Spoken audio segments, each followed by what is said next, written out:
বিসমিল্লাহির রহমানির রহিম। আসসালামু আলাইকুম রহমতুল্লাহ। কোম্পানি নিবন্ধনের জন্য বাংলাদেশে একটা সুনির্দিষ্ট এবং সুপরিকল্পিত আইন রয়েছে। ব্রিটিশ আমলে তৈরি করা এই আইনের উপর 1994 সালে ব্যাপকভাবে সংস্কার করা হয়েছিল। এরপর বিভিন্ন সময় বিভিন্ন বাস্তবতায় এই আইনের উপর কিছু পরিবর্ধন এবং সংশোধন করা হয়েছে।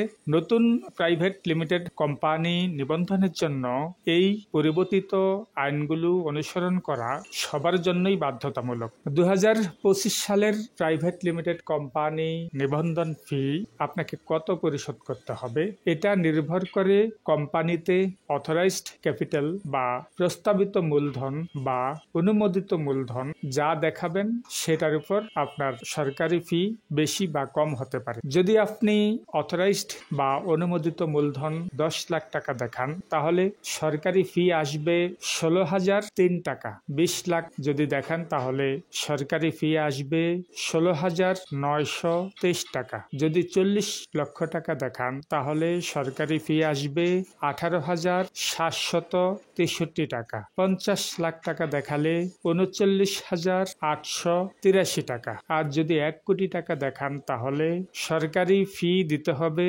47,863 টাকা। এরপর যদি আপনি অথরাইজড ক্যাপিটাল আরো বেশি দেখাতে চান তাহলে পরবর্তী প্রতি কোটির জন্য আপনাকে 15,000 টাকা করে যোগ করতে হবে।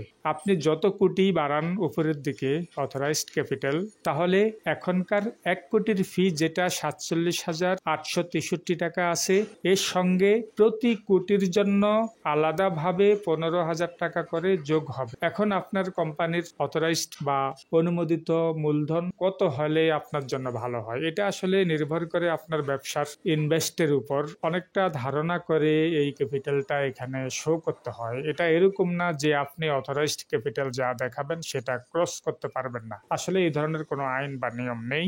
আপনি যা খুশি তা ইনভেস্ট করতে পারবেন। আপনি চাইলে তার সাথে কম ইনভেস্ট করতে পারেন বা তার সাথে বেশি করতে পারেন, কোনো সমস্যা হবে না প্রাইভেট লিমিটেড কোম্পানির বেলায়। তবে যদি সেটা পাবলিক লিমিটেড কোম্পানি হয় অর্থাৎ যেগুলো ব্যাংক, বীমা, ইন্স্যুরেন্স হয় সেক্ষেত্রে আপনার এই ক্যাপিটালের একটা লিমিটেশন অবশ্যই আপনাকে মেনে চলতে হবে। সেখানে আপনি অথরাইজড ক্যাপিটাল যেটা অনুমোদন করিয়ে নিয়েছেন তার সাথে বেশি আপনি বাজারে শেয়ার বিক্রি করতে পারবেন না। কিন্তু আমরা সচরাচর যে প্রাইভেট লিমিটেড কোম্পানিগুলো করে থাকি এবং যেগুলো শেয়ার বাজারের সাথে যুক্ত না সেগুলো আপনি অথরাইজড ক্যাপিটাল আপনি ক্রস করতে পারেন বা তার সাথে কম ইনভেস্ট করতে পারেন, তাতে আইনগত কোনো বাধা আপনার জন্য হবে না। এবার দেখা যাক প্রাইভেট লিমিটেড কোম্পানি করতে কি কি তথ্যের প্রয়োজন হয়। 1 নম্বরে কোম্পানির নাম। তো নাম অবশ্যই ইউনিক একটি নাম হতে হবে। আপনি অনেকটা ধারণা করতে পারবেন যে আপনার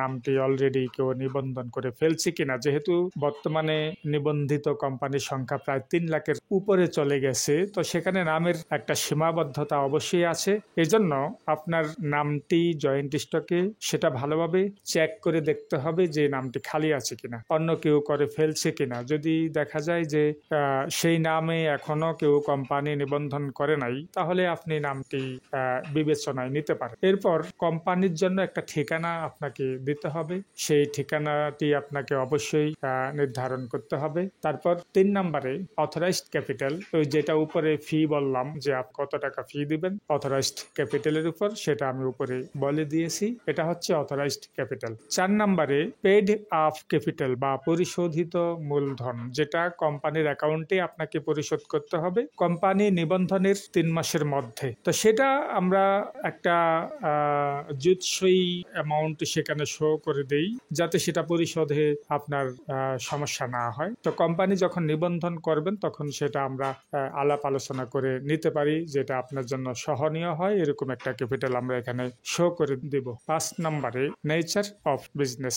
আপনি কি কি ব্যবসা করবেন সেগুলো অবশ্যই কোম্পানির মেমোরেন্ডাম অফ অ্যাসোসিয়েশনের মধ্যে ক্লিয়ার ভাবে সেটা উল্লেখ করে দিতে হবে। এখানে যদি আপনি ভবিষ্যতে কোনো ব্যবসা করতে চান এবং সেটা যদি মেমোরেন্ডামে উল্লেখ না থাকে, তাহলে মহামান্য হাইকোর্ট থেকে আপনাকে পারমিশন এনে তারপর সেই বিজনেস অবজেক্টটি আপনাকে যোগ করতে হবে। তো সেটা অনেক ব্যয়বহুল এবং সময় সাপেক্ষ ব্যাপার। এই জন্য মেমোরেন্ডাম অফ অ্যাসোসিয়েশন যখন তৈরি করা হবে তখন আপনাকে এমনভাবে বিজনেস অবজেক্টগুলো যোগ করতে হবে যাতে ভবিষ্যতে আপনি নতুন কোনো ব্যবসা শুরু করতে চাইলে এই কোম্পানির আন্ডারেই আপনি সেটা করতে পারেন, যাতে কোনো সমস্যা না হয়। সেভাবে ব্যবসার ধরনগুলো অবশ্যই আপনাকে বিবেচনায় নিয়ে সেগুলো উল্লেখ করতে হবে।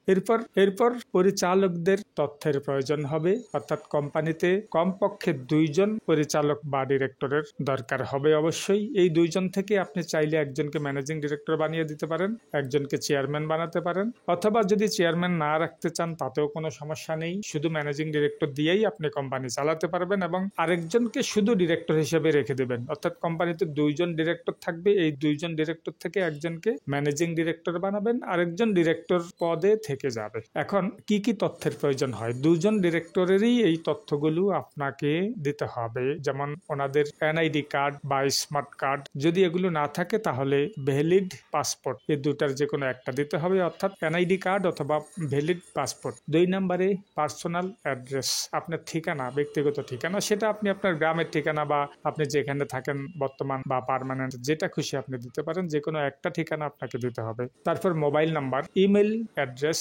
যদি সব ডিরেক্টরের ইমেল অ্যাড্রেস না থাকে তাহলে সমস্যা নেই, কয়েকজনেরটা থাকলেই হয়।